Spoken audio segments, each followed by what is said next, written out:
Ini yang pokok untuk perempuan solihah nih, istri solihah. Dan kalau ibu bisa lakukan itu, dijaga sampai meninggal, itu hisabnya Masya Allah. Langsung diperintahkan oleh Allah untuk ke surga dari pintu mana saja yang dipilih.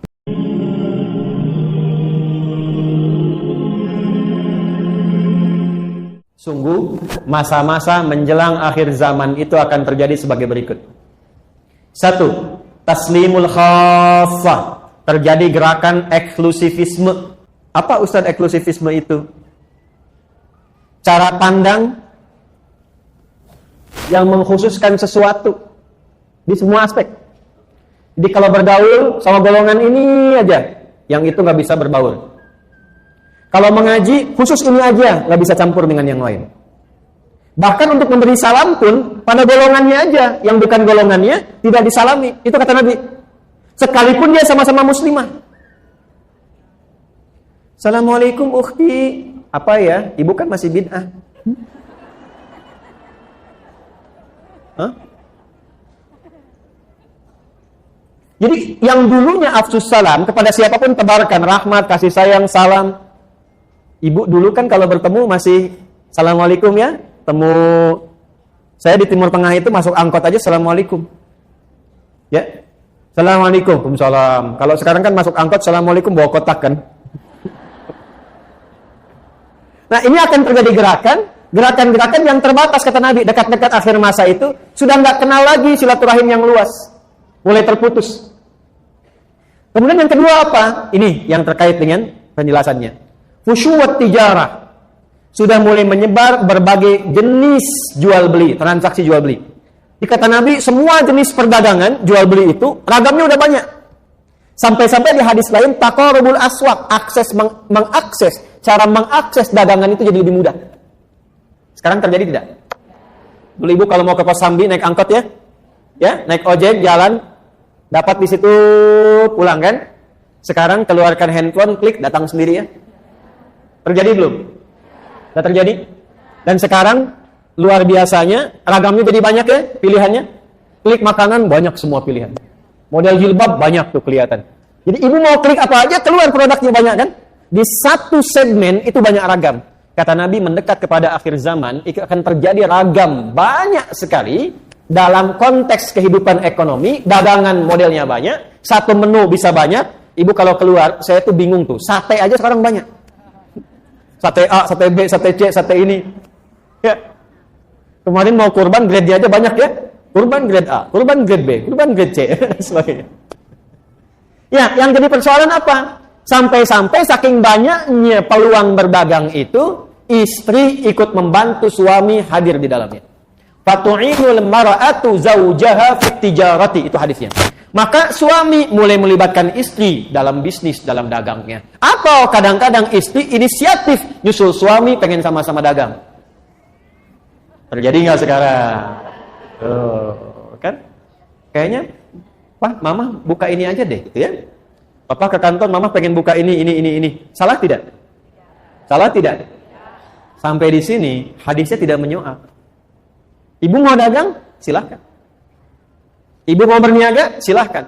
Tapi yang jadi persoalan adalah ketika sudah mulai merasa sukses, baik dan seterusnya, istri naik posisi dan merasa melebihi suami, dan disitulah kemudian mengambil tanggung jawab nafkah dalam kehidupan rumah tangga. Muncul persoalan.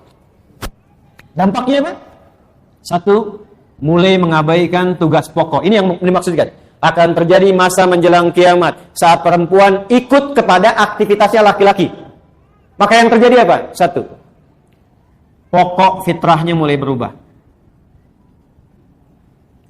Bu masih ingat tadi? Penciptaan dengan laki-laki sama sempurna tidak? Sama. Walaupun sama-sama sempurna, ada bagian yang beda tidak?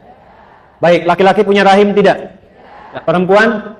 Walaupun sama-sama wajah, laki-laki perempuan dah kelihatan beda atau sama? Beda. Saya kalau ngelihat Kang Ugi, oh ini udah pasti laki-laki. Nggak mungkin perempuan. Ya kan? Jadi kalau ibu keluar, udah pasti laki-laki nih, perempuan nih, gitu kan? Baik, maka nanti, kata Nabi, akan ada tuntutan-tuntutan dari kejadian-kejadian menjelang akhir zaman yang memaksa perempuan ingin terlibat seperti laki-laki sehingga dia merubah tampilan-tampilan diri. Minimal Ibu pakaian laki-laki dengan perempuan sama tidak? Akan muncul perempuan yang ingin bergaya seperti laki-laki. Pakaian. Laki-laki wajib menutup aurat? Laki-laki wajib menutup aurat? Perempuan wajib menutup aurat? Menutup aurat sama-sama. Laki-laki sama, perempuan sama. Tapi yang ditutup dan cara menutup kan beda. Jelas? Akan terjadi perempuan mengenakan pakaian perempuan tapi ingin seperti laki-laki. Ada sekarang? Ada sekarang? Bahkan beberapa tempat dibuat seragamnya sama kayak laki-laki kan? Yang paling menarik, boleh jadi sama-sama berjilbab tapi auratnya masih tampak. Jelas? Maka hati-hati. Kalau sudah masuk ke situasi itu, pertahankan Bu ini healingnya. Jangan berpaling. Sebab ketika diikuti itu, berpaling dari ketentuan Allah, yang terjadi nanti akan marak apa? Karena pakaian sudah berubah. Awas hati-hati, aurat yang ditutup terbuka. Aurat itu kan kalau sudah terbuka, memancing ya perilaku-perilaku yang tadinya tidak terjadi bisa hadir. Konsekuensinya apa? Zina. Jadi makin marah. Zina. Tuh.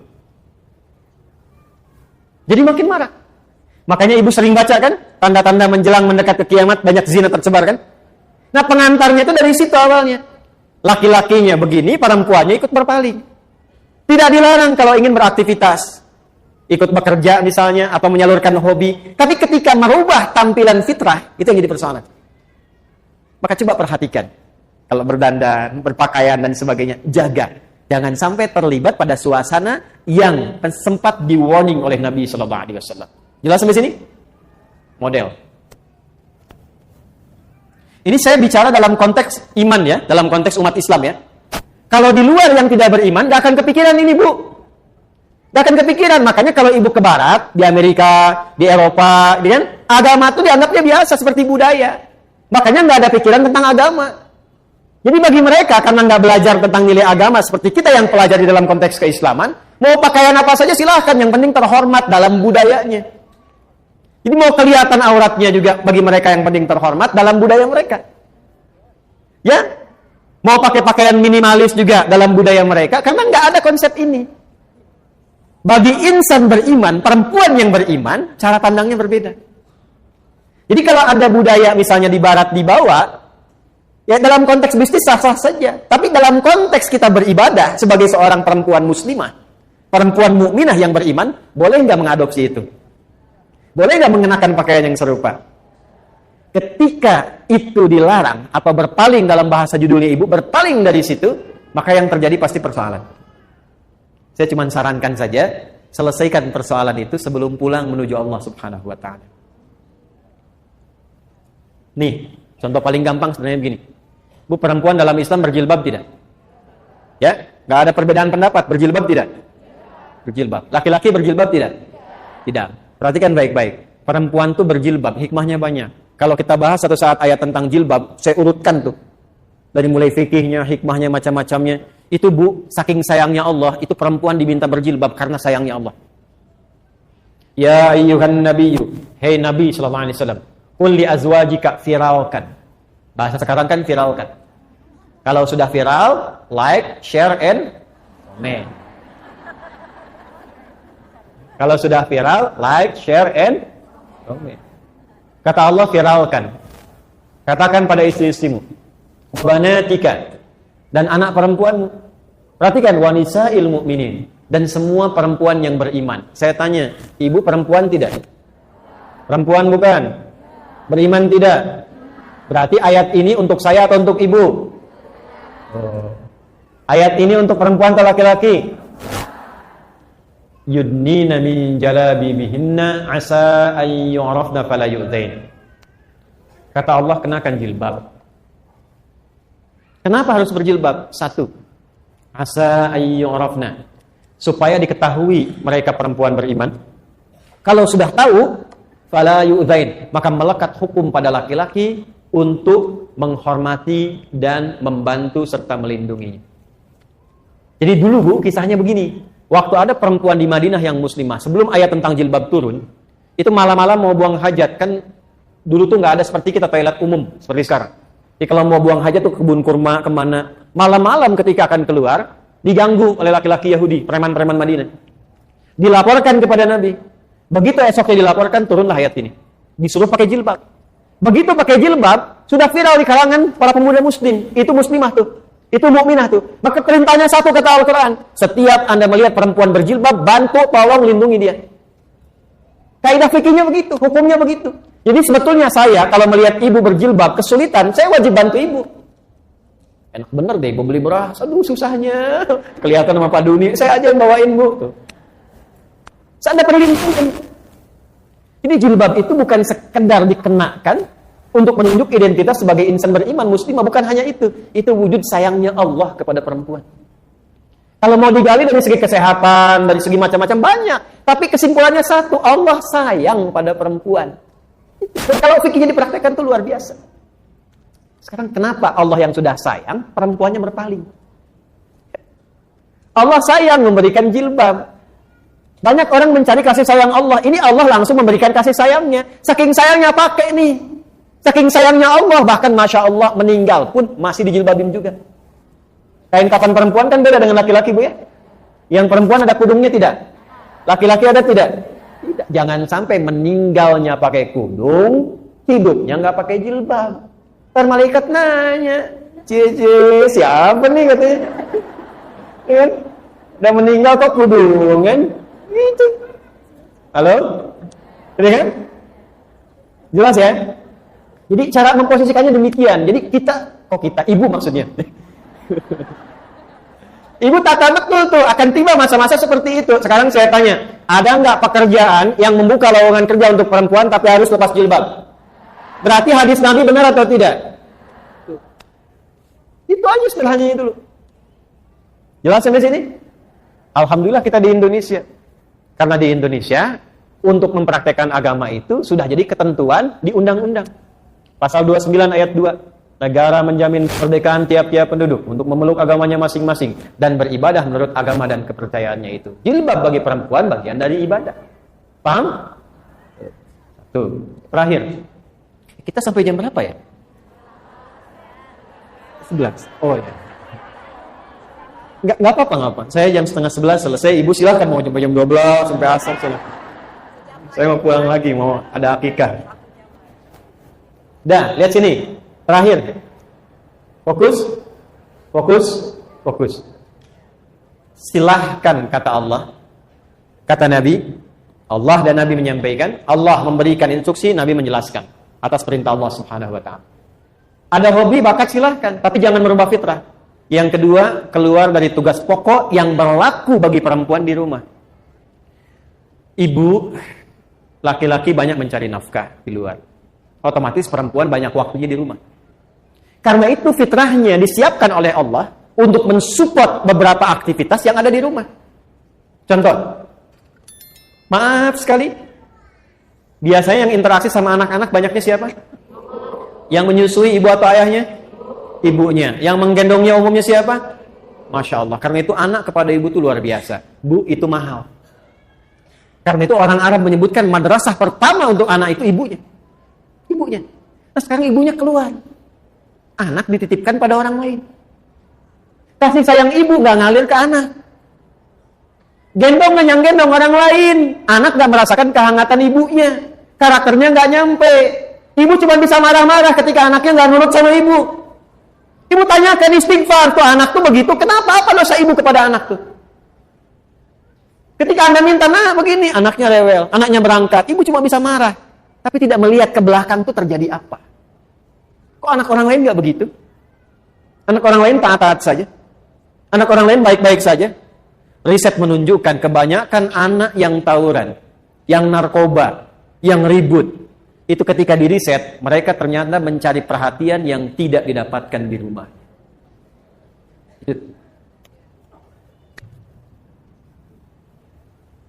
Ibu ke masjid boleh tidak? Boleh.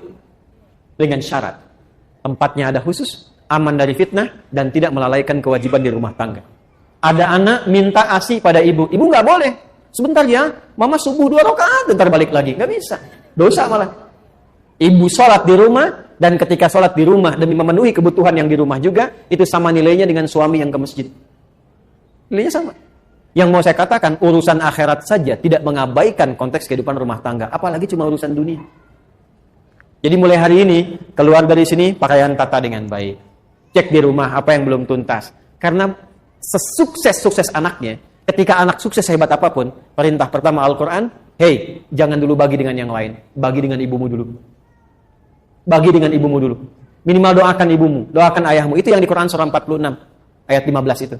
Tapi ibu yang bagaimana yang mesti diberi perhatian? Ayah yang bagaimana yang mendapatkan itu semua? Jangan sampai tidak terjadi semua itu.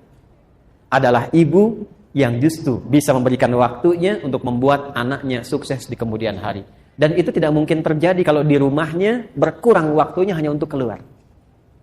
Tidak disalahkan ketika keluar, tapi bagi sehingga tidak meninggalkan yang pokok. Saya tutup yang terakhir. Ibu mau jadi perempuan salihah? Alhamdulillah. Yang mau? Ya, insya Allah katakan amin. Alhamdulillah. Maka teruskan kembali ke Quran surah keempat ayat 34. Kalau ingin jadi istri ibu yang salihah, cirinya 2. Ada berapa cirinya? Fas-salihatu. Tadi kan ar-rijalu kan? Sekarang fas-salihatu. Maka istri-istri yang salihah itu ciri pokoknya 2. Qanitatun. Ciri pertama qanitat. Jamak dari kata qanita. Bahkan saking inginnya ada ibu yang memberi anaknya namanya qanita. Ada qanita. Oke. Apa artinya qanita? Ya, itu terjemahan kan ya. Baik. Qanita itu sifatnya kunut. Berarti doa kunut itu doa taat deh. Baik. Qanitat artinya kepatuhan yang total. Kepatuhan yang total kepada Allah, itu dasarnya. Kepatuhan yang total kepada Allah.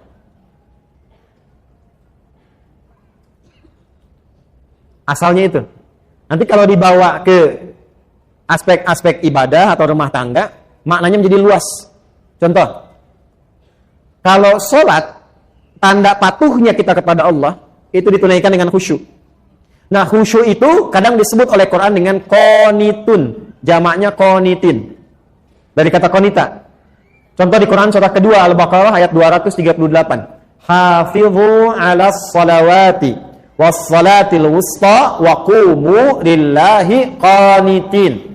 Quran surah kedua Al-Baqarah ayat 238. 238. Posisinya paling kanan sebelah atas di mushaf. Kalau dibawa ke rumah tangga, maksudnya begini. Kepatuhan kepada Allah dengan cara menaati suami sepanjang tidak menyalahi ketentuan Allah. Saya ulang ya, ibu jangan senyum dulu tuh. Kepatuhan kepada Allah dengan cara menaati suami sepanjang tidak menyalahi ketentuan Allah. Awas bu ya. Ini yang pokok untuk perempuan salihah nih, istri salihah. Dan kalau ibu bisa lakukan itu, dijaga sampai meninggal, itu hisabnya Masya Allah. Langsung diperintahkan oleh Allah untuk ke surga dari pintu mana saja yang dipilih. Gak cukup dengan amin, kita bacakan dulu hadisnya. Ya. Lihat sini.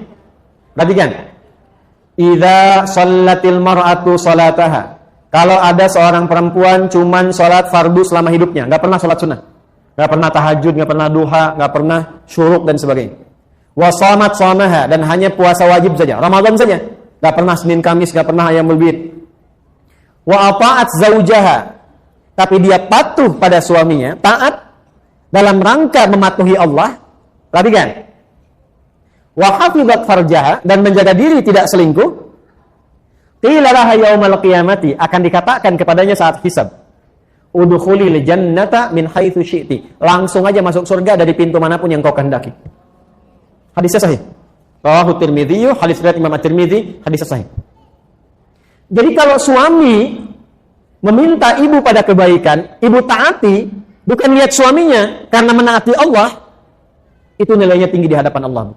Contoh gini, mah pergi pengajian ya, Ustaz Fulan misalnya, bagus tuh, insya Allah, ya siap berangkat. Itu kalimat itu nilainya tinggi di hadapan Allah.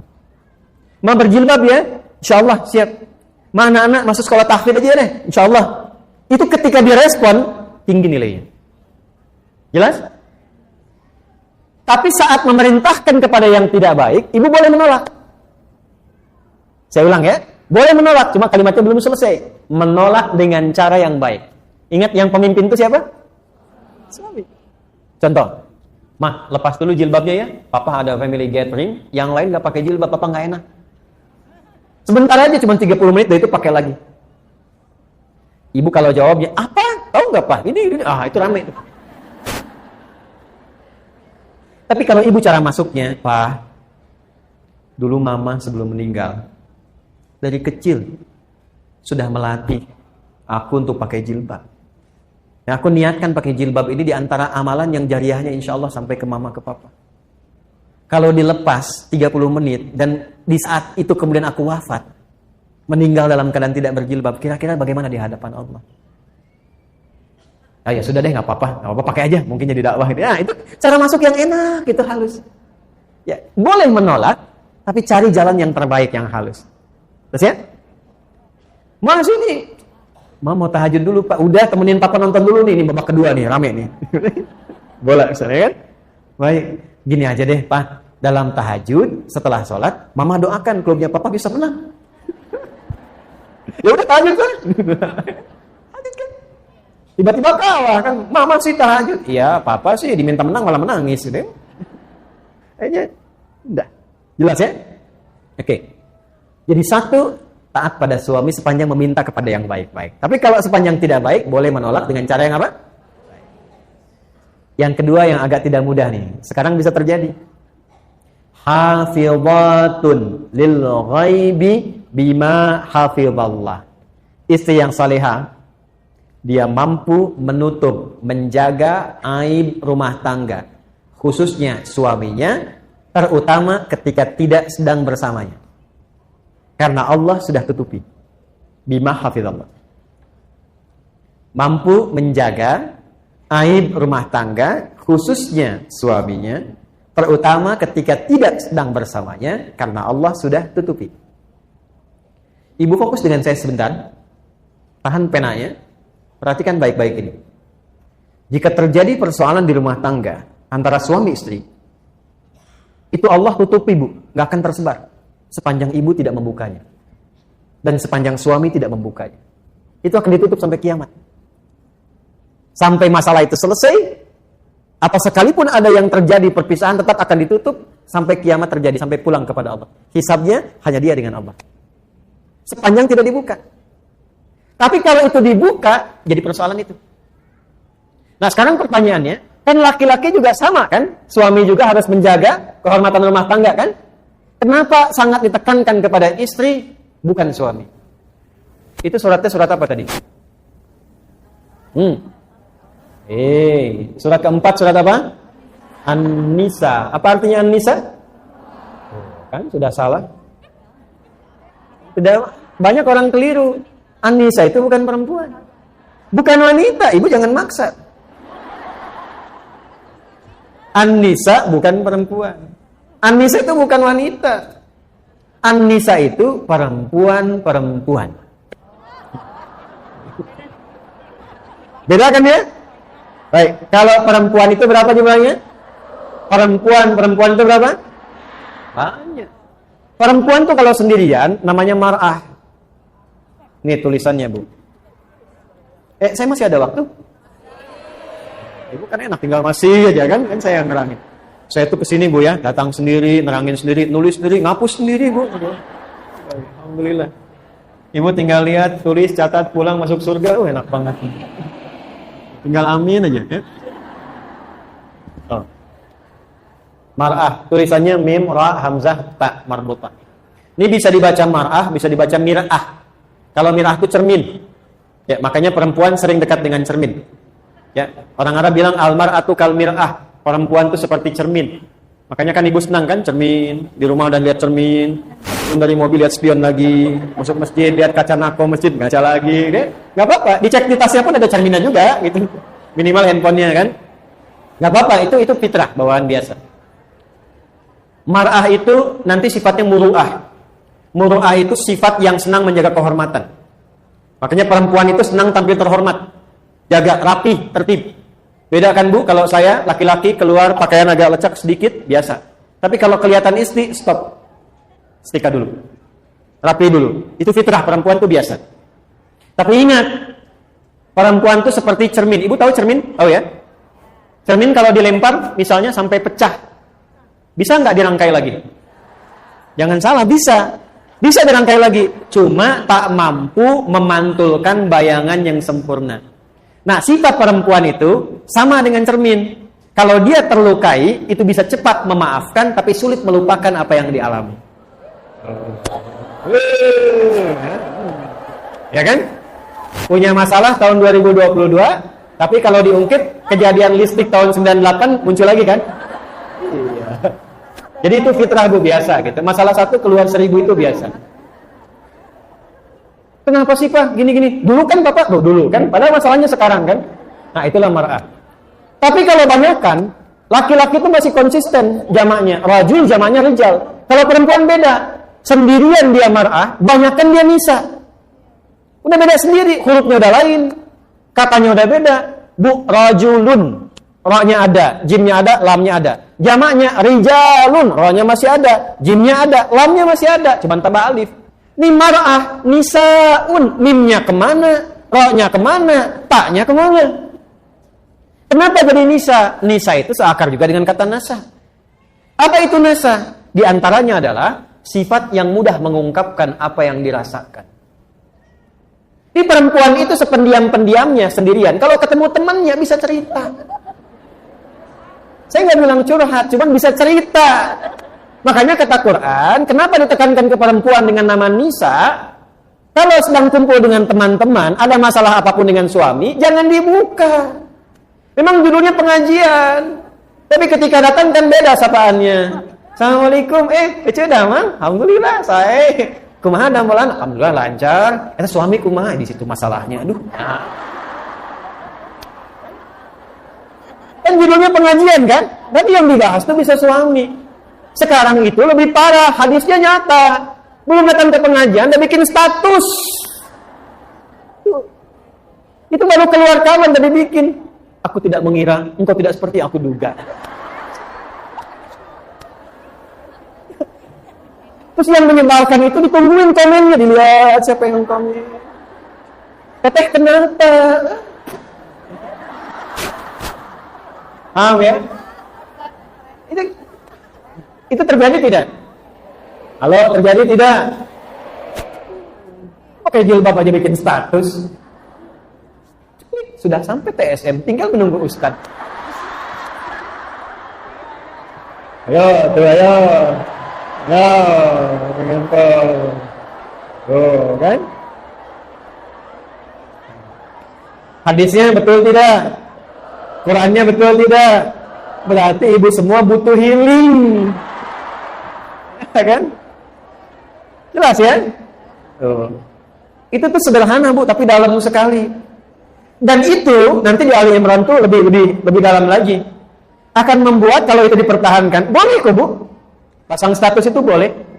Ibu kalau di situ setiap hari cantumkan satu hadis tentang perempuan, ayat tentang perempuan, dibaca oleh teman ibu jadi pahala. Ya. Tapi kalau TSN mendung langsung bikin status, apa gitu? Itu kata Quran tipikal orang sakit. Wa idza ja'ahum amrun minal amni awil khaufi adza'u bih. Dan tipikal orang yang kurang sehat itu, yang butuh healing itu, apapun situasi yang dialami, dia langsung broadcast. Bahasa Quran. Jajan bakso enak, broadcast. Ya, kurang bayar, broadcast. Ini awis bakso di dia ayeuna ceklik di Instagram. Oh, muncul. Gitu kan? Butuh healing semua tuh.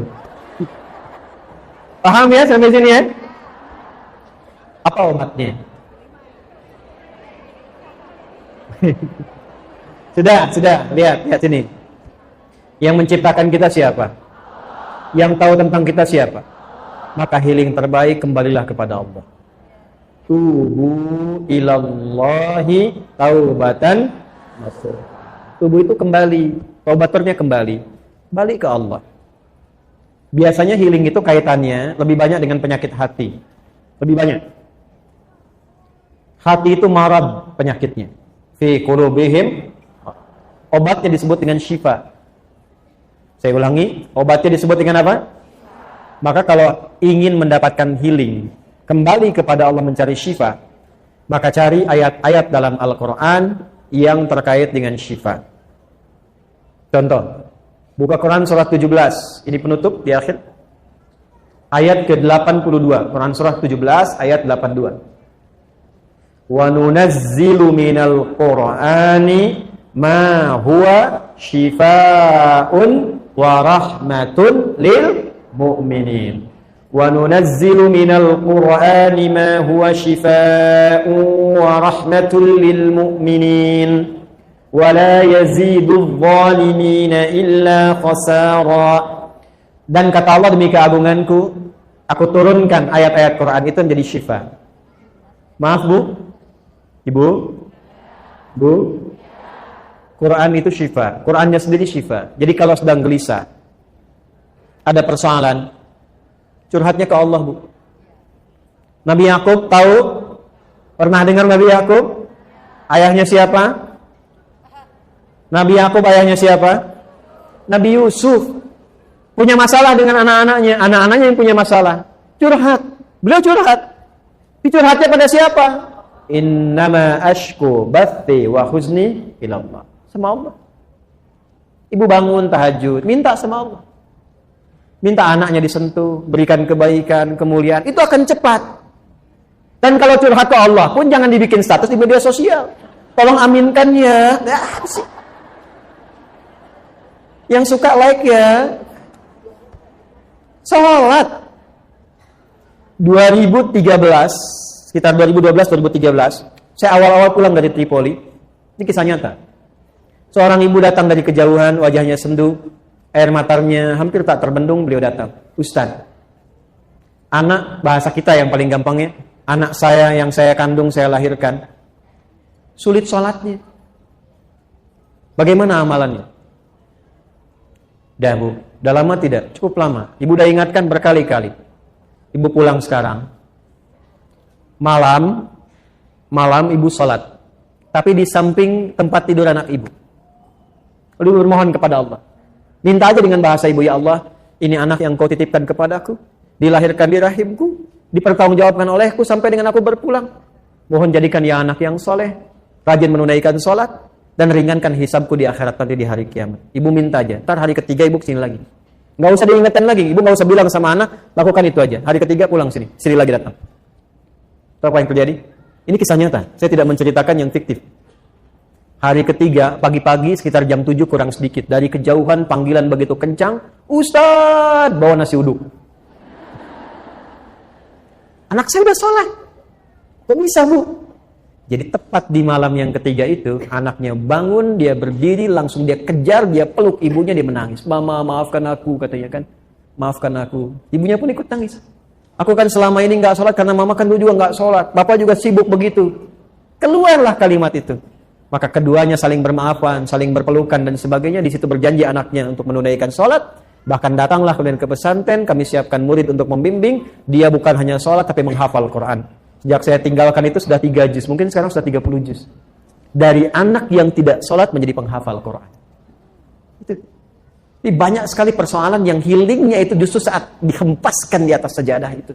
Bukan saat dihempaskan di media sosial. Ya, jadi kalau ibu mau curhat, cari yang solutif. Minta, kembali kepada Allah. Ibu punya masalah dengan suami, wudu, ambil mushaf, baca Quran.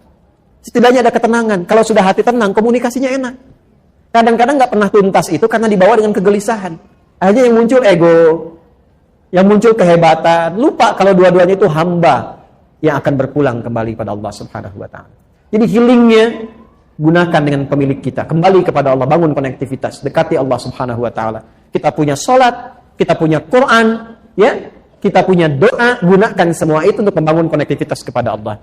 Membangun koneksi disebut dengan zikir namanya. Disebut dengan apa? Maka semua amalan tadi di Quran disebut dengan zikir. Karena itu nanti ada zikir-zikir khusus Bu. Yang menenangkan hati itu. Ya muqallibal qulub, tsabbit qulubana ala dinik, ala imanik, ala islam, dan zikir-zikir yang lainnya. Minimal Bu ya? Bu, rajin istighfar. Ini amalan saya ijazahkan dari Quran. Menjelang subuh, bangun sebelum subuh, misalnya 5 menit sebelum subuh aja, rajin istighfar. Itu Allah akan jaga. Insya Allah dijaga, hartanya stabil, anaknya sehat. Karena itu janji Allah di Quran surat Nuh. Faqultu astaghfiru rabbakum innahu kana ghaffara. Yursilis samaa'a 'alaikum midrara wa yumdidkum bi amwalin wa banina. Jadi anak akan dijaga, suami dijaga, harta dijaga, kehidupan berkah, nyaman. Dan kenapa sebelum subuh? Itu amanah di Quran surah 51 di ayat 18. Wabil ashari hum yastaghfirun. Siap Bu ya? Baik, siap diamalkan? Baik. Siap untuk diamalkan? Baik. Saya ingin coba berikan yang terakhir. Saya berikan doa, insya Allah kalau ibu amalkan ini singkat padat. Tapi kalau ibu bisa amalkan, insya Allah akan cepat berubah. Ya. Allahumma paksain. Ayo catat, ayo rekam, ayo. Ayo catat, ayo rekam, enggak apa-apa, ayo rekam. Ayo silakan. Allahumma paksain. Ya, mulai sekarang paksa diri sendiri ya. Paksa untuk tahajud, paksa untuk baca Quran. Anak paksa dulu untuk berjilbab dengan cara yang baik. Jelas? Paham? Quran surah ke-5 Al-Maidah ayat 100 sampai 101. Ya ayyuhalladzina amanu la tas'alu an asya'a in tubdalakum tasukum. Hei orang-orang yang beriman semuanya tanpa kecuali. Ibu beriman tidak? Berarti ayat ini untuk ibu ya. Hei orang-orang yang beriman, jika, perhatikan baik-baik, Quran surah 5 Al-Maidah ayat 100 sampai 101. Fokus di 101-nya nanti. Fokus ya ayyuhalladzina amanu, fokus 101-nya. Ya ayyuhalladzina amanu la tas'alu an asya'a in tubdalakum tasukum. Hei semua yang beriman, jika uraian sudah sampai dijelaskan, dipahami, maka jangan banyak ditanyakan lagi. Banyaknya pertanyaan itu akan menjadikan yang jelas menjadi tidak jelas. Paham? Beriman tidak? Jelas? Ada pertanyaan? Alhamdulillah. Baik.